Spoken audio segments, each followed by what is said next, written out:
pag umalis ako ng bahay, ito naman yung ginagamit kong sunscreen, yung Adorn Premium Tinted Sunscreen. So, yan ang aking mga kalaban for today.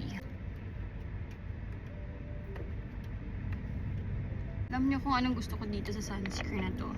Matte finish siya. And ang dali niyo lang i-blend. You know, yan. Konting ganun palang blend na siya.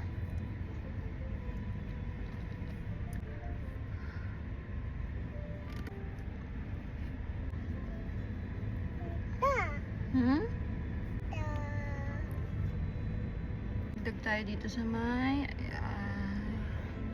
tsaka yung ating mga pimple marks. Eh, dito na din. Sa leg. Yan. Mami! Sino sumali sa video?